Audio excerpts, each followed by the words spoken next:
The Atheist Debates Patreon project presents Foundherentism, a brief introduction.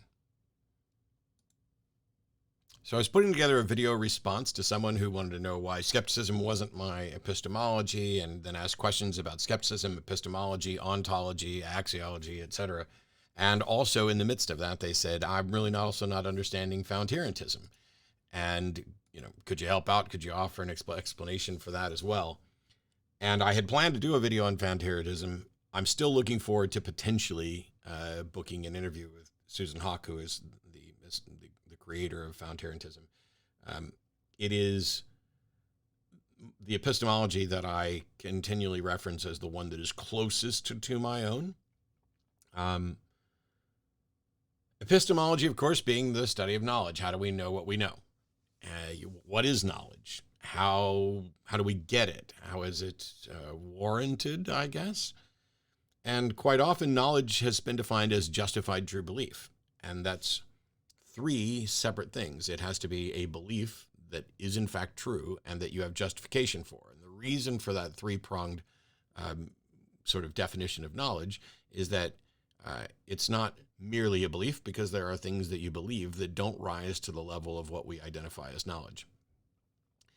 You could believe something and it could be true, but if it's true by happenstance, like if you say, I believe you have $43 in your wallet and that was just a wild ass guess, or you rolled the dice and it came up a 4 and a 3, so you used that, you don't have a justification for believing it. It could be true, but it doesn't count as knowledge because you didn't have a justification for it. There are a lot of questions in here. Justification, I think, is probably the biggest corner of epistemology, because whether or not it's true is a separate issue. You can have a truth is that which comports with reality sort of view on what truth is. And of course, we know that a belief is just accepting that a proposition is the case or is likely to be the case. So when we're talking in epistemology, we're talking about what's the justification for knowledge. Now, I have a completely different definition of knowledge that is more compatible with how people generally use the term. This is outside the realm of philosophy. It's in kind of everyday parlance. And that is, knowledge is a belief held to such a high degree of confidence that it would be worldview altering. It doesn't require truth, because we may not have access to truth. That's the big question. If truth is that which comports with reality, well, what access do you have to reality? Are our senses reliable? All these other questions are kind of outside the foundation of epistemology. And so this justification becomes the primary focus for epistemology. That's the problem that an epistemology is trying to solve, or it's better yet, it's a problem that epistemology is trying to solve, because there's the philosophical area is a bit more robust than just focused on justification, but it's a primary. The attempt in part is to avoid either circular reasoning, like the Bible is true because the Bible says it's true. That's a circular fallacy. And to avoid an infinite regress, which is, okay, this is true because of this thing, which is true because of this thing, which is true because of this thing. And you keep going, and everything is tied back to something prior. Not necessarily even prior so much in time as contingent upon, I think would probably be better. Infinite regresses and circular reasoning are problematic. And so there are attempts to resolve our views of epistemology based on that. One of those is foundationalism, not Foundherentism. Foundherentism is the one I'm going to get to. It's a portmanteau of two different names. The first is foundationalism. And the sort of quick summary of foundationalism is it's a theory of knowledge that our knowledge claims are based upon or justified by some solid foundation, like a properly basic belief. Or, well, I think they end up primarily going with notions of properly basic beliefs, but there could be others. But essentially, there needs to be some foundation that does not require a justification. And from that, you can build, and you can say, okay, we're going to start with this. And it could just be a presupposition, because there are things that we can't demonstrate. There are things like the logical absolutes that we can't demonstrate. You'd have to assume them to try to disprove them, and you have no justification to assume them in order to prove them, because that would be circular. But you could have a set of presuppositions that axiomatically serve as a foundation for your foundationalism. One could object, ironically, that foundationalism lacks a foundation because it's claiming a foundation that doesn't require a foundation. It's saying my foundation is a properly basic belief, and I we'll do that in another discussion, but I generally reject the notion of properly basic beliefs, which is why I'm not a foundationalist. It could be viewed as dogmatic in that sense because it's pointing to things. It's not like pointing to something that it can't justify. So the whole purpose, the whole model of foundationalism is this attempt to justify knowledge, and foundationalism points to a dogmatic base that, ironically, you can't justify, and foundationalism would hold does not need a justification. So it becomes kind of like building a skyscraper.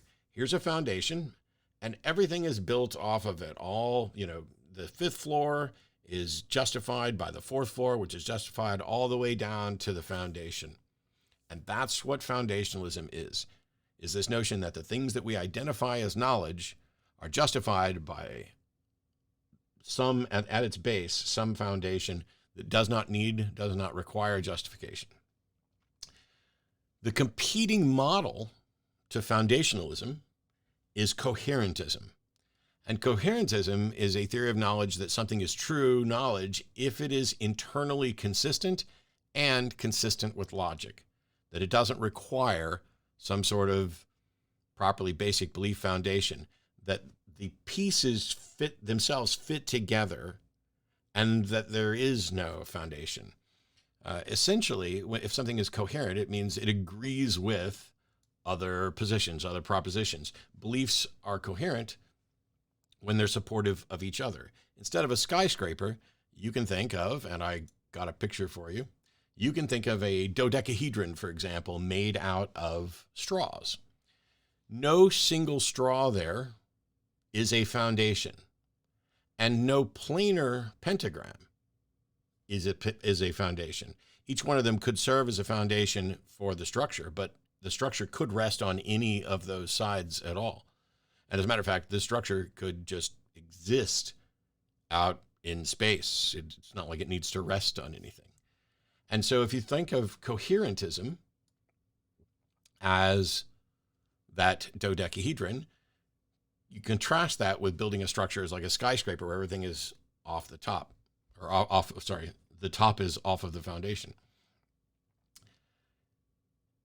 Foundherentism is the combination of those two, because Susan Haack, a philosophy professor and author, realized that foundationalism and coherentism are not mutually exclusive, nor are they exhaustive.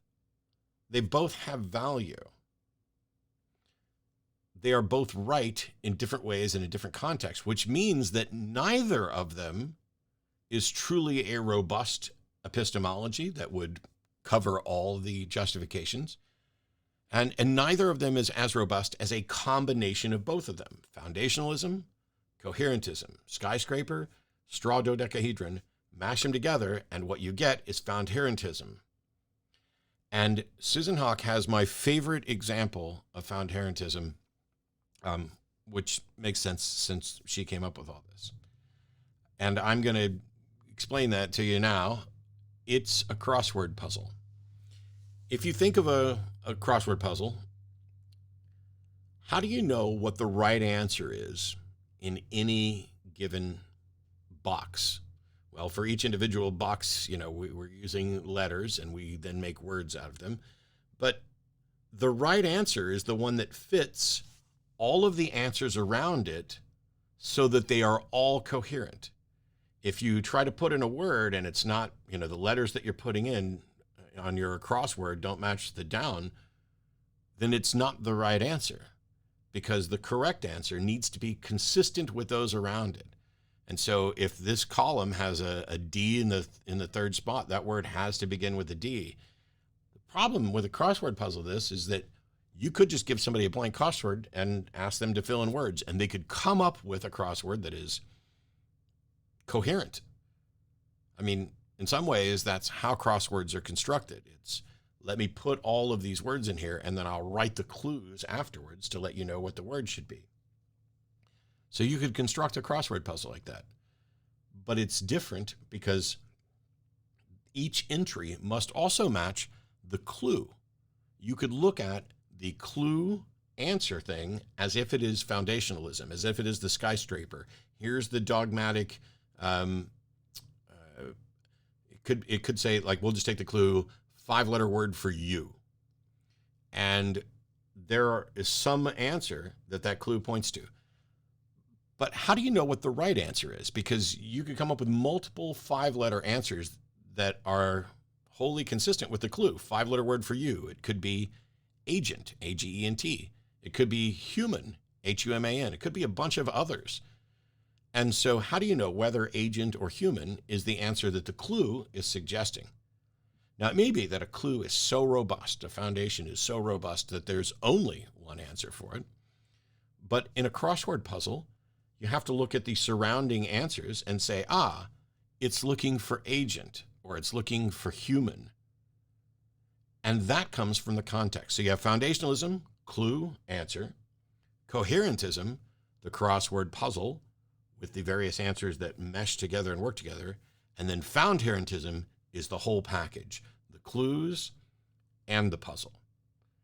Each individual entry can be justifiably foundationalism, but the mesh and construction of the puzzle is coherentism, and the puzzle as a whole is Foundherentism. It's the best example that I can come up with. I hope that it clears it up, especially since I get a number of emails of people asking me, hey, what's this Foundherentism you keep talking about? I'm someone who generally does not like to label myself. Here's my epistemological, the box that you should put me in is Foundherentism. And, I'm a rationalist, realist, blah, blah, blah, whatever. Because those terms don't always contain enough context for people to understand what I'm talking about. And because there's variations where maybe it's not complete. And so once upon a time, I could have been like a coherentist. I could have maybe been a foundationalist. I'm not convinced that I could have ever been satisfied with either. But Foundherentism takes essentially the best aspects of both worlds and seems more robust.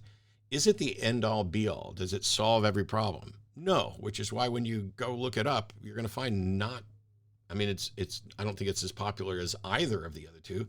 And yet I am convinced that it is the more robust, more complete, and more useful model, which is why when I'm asked about my definition of knowledge, being knowledge is what is the label that people put on beliefs that are held to an incredibly high level of confidence. The separate question is, why is there confidence? And in the case of Foundherentism, there's confidence because we are providing a justification and epistemology for that confidence. You wouldn't want to call it knowledge because you could be supremely confident for really bad reasons. Like your psychic friend might have told you that the answer to the crossword puzzle was going to be agent. And even if they got it right, that is not a reliable, sound epistemology, because if you try to do that over and over again, are you going to get consistent results? And we know the answer is no. But if you're just trying to solve a crossword puzzle, you can not only come up with the right answer by looking at the clue and entering it in the box, but if there's 3 or 4 entries that provide you most of the letters for something, without even looking at the clue, you can often infer what the missing letter is. And you could do this in such a way where, hey, let me do this for a couple of clues, and that means that this word that is down is peanut butter. Wow, I wish I'd have realized that earlier. I didn't even look at the clue for that. It's just so obvious. I have PAN blank T blank UTTER. Okay, it could be something else, but most reasonable conclusions are that it's going to be peanut butter. So there's my quick and easy Foundherentism 101. introduction. If I'm ever fortunate enough to be able to sit down and talk to Susan Hawk about it, and I don't think for a moment that I'm qualified to be the person who interviews her to get answers on this, but it's an interest I have, and I'd really like to find out why she thinks perhaps that it hasn't been caught on, and what changes has she made to it since initially suggesting it. Maybe it's possible she may have abandoned it in that period of time. I don't know. And that is where we will end this today. Thank you, everybody, for tuning in. I will see you again next time. Bye-bye.